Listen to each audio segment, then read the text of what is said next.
Donc l'épistémologie de l'histoire, la façon de faire l'histoire, désormais telle que je la présente, est la suivante.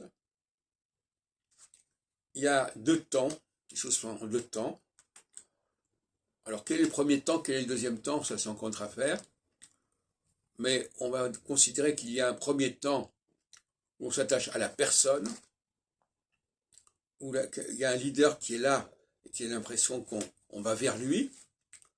À un autre moment, le leader veut être remplacé par un système, par son système, par une structure, et pas seulement par un être humain. Et c'est la tentation donc de la modélisation, de la réforme des structures, la réforme des institutions, et pas seulement le fait de gérer les problématiques sociales au jour le jour, en quelque sorte. Et ça va dans l'autre sens, c'est-à-dire que quand on sort la phase équinoxiale, il faut retrouver une présence charismatique et pas seulement se reposer sur le système. Voilà comment ça se passe, comment se passe l'alternance. Alors on pourrait donner plusieurs exemples. En ce qui me concerne par exemple, en tant que leader, j'ai vécu cette alternance. Car le mot d'alternance me fait penser que justement, dans le système politique, il faut savoir qu'à un moment donné, les choses vont se jouer autour d'une personne, à un moment, les choses vont se jouer autour d'un système. Si on prend le cas de Mitterrand, entre 71 et 78, il a été un leader du Parti socialiste. À partir de 78 jusqu'en 86, il a voulu imposer un modèle, on appelle le programme commun, etc. Enfin, moi, j'ai bien connu cette période-là, puisque j'étais au Parti socialiste.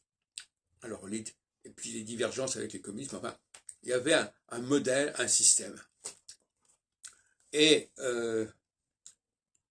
voyez-vous, la transition, le guide qui, par son charisme, rassemble autour de lui, à un autre moment, il a une méthode, il a des recettes, il a un système qu'il veut appliquer avec plus ou moins de bonheur. En ce qui me concerne,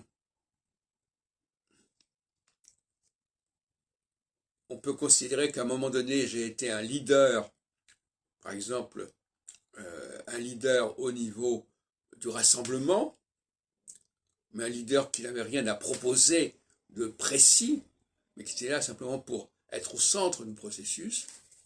Et à un moment, je proposais une autre forme d'astrologie, que j'appelais l'astrologie Exols, finalement, et ce qui me paraissait beaucoup plus intéressant que de rassembler des gens de toutes obédiences. C'est le problème des colloques. Les colloques, c'est là pour faire écouter les uns et les autres. Ça, c'est le colloque, c'est typiquement solsticial. En phase équinoxiale, c'est plutôt le livre, c'est plutôt la doctrine, le système, le modèle qu'on veut faire passer, qu'on veut imposer d'une certaine manière. Comme je disais tout à l'heure dans une autre vidéo, il y a un temps pour dominer les personnes et un temps pour dominer les esprits.